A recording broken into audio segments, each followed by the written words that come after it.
You're with The Capitalist Sage, a twice-a-month podcast that seeks out entrepreneurs and experts that speak to the real-world life of doing business for their sage advice. Now, with your hosts, Carl Barham and Rico Figliolini. Welcome to The Capitalist Sage podcast. We're here to bring you advice and tips from seasoned pros and experts to help you improve your business. Today, we have a special set of guests that's talking about the business of charity and putting on civic events. My name is Carl Barn with Transworld Business Advisors, and my co-host is Rico Figliolini with Mighty Rockets Digital Marketing and the publisher of Petrie Corners Magazine. Hey Rico, how you doing? Hey Carl, good. This is lovely. We'd also like to introduce our sponsors, CMX Cinebistro, a wonderful evening to enjoy a movie and a dinner in the Petrie Corner Town Center. A new location that's opened up with that folks can go out and enjoy. Think of a 4-star restaurant that happens to show a movie. Scratch kitchen, desserts, all from scratch. It's a great place. And if you want to look at Greater Gwinnett, Explore Gwinnett is another one of our sponsors, and you should check out their top 10 list. Right now we're featuring one on desserts, but you can look on things to do with your children, restaurants, places to get drinks, all things Gwinnett. The last person we want to thank is Atlanta Tech Park for hosting the Capitalist Sage podcast. If you're looking for a place to connect with other entrepreneurs and business people, Atlanta Tech Park is a great place to set your roots. Today, we'd like to welcome our guests, Shivani Desai and Jace Summers. They're both part of the leadership team for Taste Gwinnett, a fantastic event that's put on every year, started in 2018, that helps bring the community together through food. So why don't I let Shivani introduce herself and then Jace. Well, once again, Carl and Rico, thank you for having us. It's always a pleasure. I'm Shivani Desai, the CEO at Taste the Charity Inc., part of the founding team for the 2018 Taste of Gwinnett event, and I'm currently a sophomore at Peachtree Ridge High School. And I am Jace Summers. I am a junior at the Gwinnett School of Math, Science, and Technology, and I am acting as the Chief Financial Officer this year. Well, let's just jump right into it. What I find really fascinating seeing young folks getting involved in entrepreneurship through putting on this event, a pretty large event. What made you think about getting involved in this and spending some time to put on such a fabulous event? Yes, well, actually, around August of 2018, I was connected to Sunil Reddy, who is the founder of this event, also on Petrie Corners Live podcast, and you know, he asked if I would be interested based on my experience. I had some experience putting on cultural events through student council at Peachtree Ridge High School. He thought that my skills would be transferable to helping him with the logistics of such an event, and I had no idea what I was getting into. When I started, I didn't know what was happening, and I don't think most of us did. That's part of the great thing when you're a high school student. You know, you have nothing to lose with getting yourself out there. It's all about experimenting and trying and having fun with it. So when I was able to see in the closer months towards the event how big of a deal this was and how you were pulling people from all parts of Gwinnett, the students, the business people, the restaurants, all, you know, when the election season was running around, just the community connections, that's what really made me passionate about this. Is as young people, we have the power to bring everyone together to raise money for a good cause. All proceeds from the event go to Relay for Life. That's what keeps me going every day as the last event is over and we're starting again for this year. So I had the opportunity to join the team this year. I have been super involved in Relay for Life. My life was personally touched by cancer. Back in 7th grade, I knew a friend who passed away due to cancer. So I've always been super involved in Relay for Life and supporting the American Cancer Society since that. And so Sunil, since he's a senior at my school, he invited me to come join the team, and it's been awesome ever since. Well, I'm going to ask a little bit about Relay for Life. I know a lot of people hear about it. Can you tell us a little bit about Relay for Life and why this is a really good organization to support? Okay, so Relay for Life is the fundraising wing of the American Cancer Society, and what they focus on doing is raising money to help do research for cancer, because we obviously want to get rid of this disease as quick as possible. And it's crazy because about 1 in 3 people get cancer at least sometime in their life, which is crazy how many people it affects. And so they provide aid to people who have cancer by giving them ride to the hospital or helping them pay for treatment so that we can help make these people's lives as easy as possible. And the great thing about Gwinnett especially is, we have the annual Gwinnett Relay for Life event, one of the largest events in the world, raises several $1,000s for this organization. That's actually how this whole Taste of Gwinnett event started. When the 2017 event was rained out, unfortunately, everyone had to evacuate. Sunil and the team, they were saddened by the fact that this was occurring, the loss of money, so they wanted to start a way to gain more money for Relay for Life. And the great thing about Gwinnett County and being with Gwinnett County Public Schools is every school is heavily involved with Relay for Life and their sectors and many school events. Our Peachtree Ridge recently had a student versus faculty basketball game. All proceeds went to Relay for Life. So it's almost a household name by now in this county for the schools as well. So as your experience going through this from last year to this year, as you're saying, help me understand how the local community, you can galvanize them using an event like this.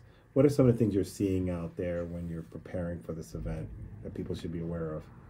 Okay, so first thing, we've been shocked at how reactive and how the community in Gwinnett really loves this cause and they really want to support it. And we've seen sponsors who have come up, and even though we're a bunch of high schoolers, they've been like, we love what you're doing and we love your cause and we really want to help you. We've had many mentors come up to us and really get involved and kind of guide us through the process because we are just high schoolers. We don't have a lot of experience, and they do. And the great thing is, whenever you're putting on a venture or any sort of event, we have a cause that gives us a personal connection with our wider audience. Our main brand is fighting cancer. I think that's something that the general population would agree cancer is horrible, and if they can find a way to help a cause by something else that also brings us together, food. I love food, I'm pretty sure everyone knows, especially diverse food. Since we're in Gwinnett County, there's so many different types of people. I'm so thankful to live here, and they like access to diverse food. Everything is here together. You're having mascots from different events coming, different sponsors. People can socialize, and they know that everything that they're doing, every dollar that they put into having this event is going to fighting cancer, so they feel as they have a personal connection with making a difference in the world. And one of the, as we mentioned, the Gwinnett Chamber of Commerce, so that they've been a great influence in helping us, providing connections, as well as that's where Relay for Life offices near here. We've had several mentors come up unexpectedly. Mr. Johnny Barrett, great man from Insight Political Group, he's helped us tremendously with advice. Senator P.K. Martin helped us with Hood Insurance. He's always there to rely on. We have the Print Trade Company. They do our in-kind sponsorships for all of our printing needs, and it's great to see that people can have faith in you. And after we've legitimized ourselves from the first event, we hope that people will continue to find that same love for supporting this cause. I think it's great that you're developing and building an event where the business community is getting involved, and without no doubt, we need more help from the business community, and want to be folks out there that want to help support. Please do make sure to reach out. We'll share some of that information with you at the end of the show. But that the business community is pairing up with the school system and young folks that are out there trying to make a difference, both gaining experience in that as well as putting on a really complex thing with the broader community of Gwinnett County. So using food as a way to bring people together to fight a common cause that everyone's impacted with. When you started thinking about getting into the details of doing this, what do you find are some of the things that are most challenging as you're trying to get folks involved and trying to put on such a big event? One of the main things, as high school students, we have the disadvantage and experience in legitimizing ourselves in front of people who've had decades of experience in the business world. So we have to work extra hard, have the look, have the professional, the cards, the name tags, the meeting agendas, show them that we care and that we were willing to go to their level in how we present ourselves, so that they know they're benefiting with a reputable organization. And it's something that we've learned from when you first call a restaurant or you first go up to say, can I talk to your manager? You hear 1,000 no's before your first yes, as we experienced in the founding year. Just putting yourself out there is one of the hardest things when you have no background to come from. But having faith in this event is going to be put on, and I will reach out to as many people as possible and find that one link that will get me to the next step. So let me ask you something. Do you feel like sales is a good place for you? Yeah, I think you definitely need to sell it well because we are young and we have that disadvantage. You really need to over prepare and kind of learn how to brand yourselves and sell your idea to people. I don't know. What was it like the first time you went out and started reaching out to restaurant? What was that experience like, having those conversations? I remember I had to make my first call to a potential restaurant, and I was very nervous. I came back from a debate meeting, and I was stressing out. I was like, I don't want to call. It's almost what I've learned from the past team is you can only benefit from calling and reaching out because you'll either gain a contact, you'll never lose anything. You'll get your name out there. And when I first called, and I was hung up on a couple times and finally transferred, and the first meeting that I ever went to, I was taking notes, and eventually you start to feel that you have earned your place with the team and you learn how to sell the event well, especially with experience. The first sales meeting that you go to is never going to be as good as after practicing your pitch over and over again with experience from seasoned veterans of the business industry. And it's great that coming from, school is great and all, but when you're out in the real world practicing these sorts of things, it's the most valuable I could have. Even if I may not go into business, I do want to pursue business and computer science and Jace. Yeah. So, yes. I definitely want to pursue business. I found a love how this is very real world, very hands-on. School is very in the classroom, and it's really important. Our mentor, Johnny Barrett, is always stressing the importance of going to school and getting an education, but there's a lot of stuff that you don't learn in school that you kind of need to try hands-on, and I think this has really given us lots of experience in that. Well, I'll tell you from one thing, what you're doing is exactly what we start folks off that go into sales. I spent years working with people in sales, and you're doing the thing that, if you think about in the future, most companies are looking for and looking for experienced salespeople. You're going to walk out of high school with the sales experience, being able to call in on restaurants and so on. At first, it might be scary, but that practice that you're putting in is just going to serve you so well as you go forward. So it's glad to hear that. I'm curious, though, you're using a traditional method of reaching out to people through calls and phone. Tell me how you're able to use social media to bring people in and both communicate and hopefully get more sponsors and people supporting the event. But the great thing with social media, I personally made my first Facebook for Taste of Gwinnett, never had experience with it before. The great thing is, geotagging, you're able to cater your business towards insights, especially with Instagram when they've rolled out their new Instagram insights for business and corporations. You can have your page show up and have any posts you want to promote with students, or not really students, but anyone in the area. That's how we've been able to get our name out there, as well as by word of mouth or even through LinkedIn posts when we meet with any corporate sponsor, business, or mentor.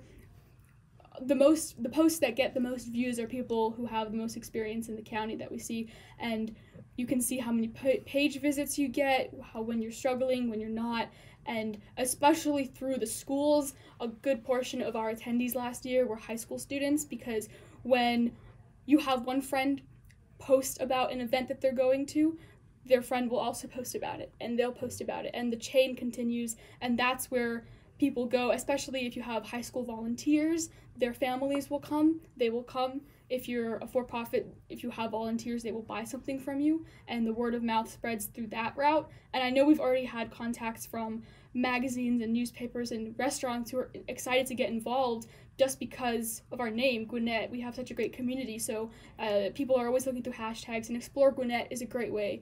People have found out about us through there, just having every outlet that we can possibly give. I remember one day we spent all day handing out flyers at the Duluth Fall Festival and picking up trash as well, or going to the restaurants that we've contacted, putting our name out there, any way and form. But social media is really picking up, for what I can tell. Well, I can tell you, I'm already excited about it. Let's mention just real quickly, when is Taste of Gwinnett, so folks will know when to start preparing for that. So Taste of Gwinnett this year is going to be November 16th. We're really excited for this date. Many people originally, we weren't so keen about that because it's the same day as the Georgia-Auburn football game. And growing up in the South, I've loved football. And so we're definitely trying to steer into that a lot. And we're going to be having TVs with the game plastered on it to try and allow everyone to come so they can watch the game while eating delicious food. And it'll be Saturday from 5:30 to 9:30 at the Infinite Energy Center in Duluth. Oh, fabulous. Well, you know, a lot of what you're talking about, which is amazing, is the exact same advice we'd give. You've got a sales strategy, making calls and reaching out to people. You know more about social media than a lot of business owners that you might come across. And it's interesting that, do you find for your generation in class and your use of technology, is this making that part of this much easier for you to be able to promote on these different medias? Yes, definitely. I mean, we've grown up in the technology era. We grew up with smartphones in our hands, so we've always been used to it. We've networked without even knowing it, just since growing up. So it's been really useful getting to find an outlet to a reason to continue to spread our name. And we've definitely been using Instagram, Facebook, LinkedIn to reach out to people. I think people underestimate the power of teens on phones for anything. Whenever I know personally, when people post, especially I say through Snapchat stories and Instagram stories about events that are going on, that's on my radar because my friends are going to that event. I'm interested in it.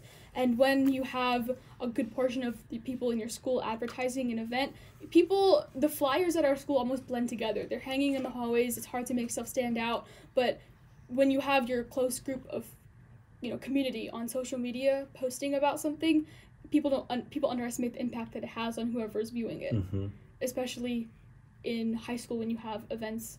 And when you are able to draw in the high schools, people, almost the potluck of resources, I call them, free laborers. We have high school students, good, honest people they are ready to provide free labor, honestly. You have the volunteer clubs, Beta Club, National Honor Society, and they are always, the whole purpose of these organizations is to provide volunteer hours in service. We had 30 to 40 volunteers from Duluth High School help us at our event, holding signs outside on the road, hanging up banners, setting up napkins and tables, and they did it with such honor because they wanted to help and they had a purpose for helping. So that saved us definitely lots of time and money, and they bought into our event. They donated to get food afterwards. Their friends came to support them. So having that network, especially when people are physically helping you with the event, ties into social media as well. So at this stage here, you've got some months out. What are some of the biggest things that you're working on now to prepare for the event? What's some of your biggest areas of focus? So right now our primary focus is preparing for the May 10th Relay for Life event. So that event is, again, the largest in the world. It's the reason Taste of Gwinnett exists is because the event was rained out a few years ago. So we're really trying to show up to that and have a great presence. We've gotten T-shirts, we've gotten water bottles, pens. We really are going to hand them out, try and tell people about Taste of Gwinnett and what we've done last year. How we were able to stand up and raise thousands of dollars for Relay for Life as a first-year event, and how this year we're looking to double, if not triple, the number of people we can get to come there. So we're really excited to show up with that. What date is Relay for Life in May? Friday, May 10th. May 10th. It's we're trying to get as many sponsorships as possible now. Recently, Taste of Gwinnett is run under Taste the Charity, Inc., the same charity founded by our founding team, Sunil, Danny, Gideon, James, Chelsea, Ryan.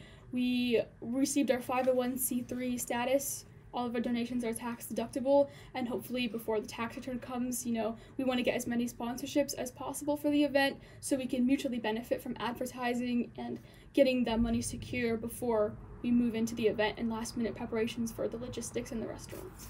So the May 10th event is at the Gwinnett Fairgrounds, and it's from 6 p.m. to 6 a.m. on Saturday, so it's actually a full 12 hours, and it's a really fun event. Even if you're not going to come for Taste of Gwinnett, come for lots of other reasons, because it really supports the cause of Relay for Life and fighting cancer. It's like a big family that just gets together. I mean, from what I understand, I've been there once, and it's just unbelievable. There's tons of food, tons of activities. It's awesome. So if you were to give advice to someone else kind of going down this path and joining in and getting involved, what would be some of the things you'd advise other young people do to take on a task like this? So my first piece of advice would be you really have to step outside of your comfort zone. It doesn't seem natural to just pick up a phone and start calling owners of businesses and trying to sell your idea, but that's kind of how you get that's how you get started. You have to pick up a phone and start calling people or go in and meeting people. It takes a lot of courage and consistency. You have to be very driven to do it, but if you do, it can turn out amazingly. And finding that team to support you. We have a group of 6 high school students doing this right now. Me, Jay Summers, Isabel McHenry, David Lee, Katie Kim, Kyle Zuluaga, all of us. We have each other to depend on, and we have the tasks divided up. And I know since we are the second year event, we have a proper end goal in mind, but I know last year when I was on the founding team, we had to know exactly where we were going and the timeline. And as you want to build up a community base, most high school students don't have the resources or the connections that we had, but we only gained them through stepping out of our comfort zone and calling people. We never would have had Senator Rob Woodall attend our event if we hadn't picked up that phone, because there's no way we would have done that if we were just a high school student saying, come to my event. You know what's funny to me? I have 3 kids. So 2 of them are graduating. Well, one of them is graduating tomorrow. The other one graduated in December. But I'll look at my cell phone bill, and I'll see all text messages. I can see thousands of text messages going out. But I see maybe 5 minutes of talk time. So, and I understand that. I mean, there's a different way of communicating. Because even my younger kid is on plays Call of Duty. He's on a lot of different. He's using Discord. He's using Twitch, I think. Yeah. So he's online. He's socializing. It's a different way of socializing. Totally different. When I say, "Why don't you go meet your friends?" I'm like, "What are you talking about? They're on. I'm on Discord. I'm already chatting with them." So yeah, very different from what we used to do, obviously. So that social media binge, I can see that. And it is, I think, for a lot of kids to get out from not texting to actually pick up a phone. Yeah. To do that. So it's learning a skill set that might have been lost for a while.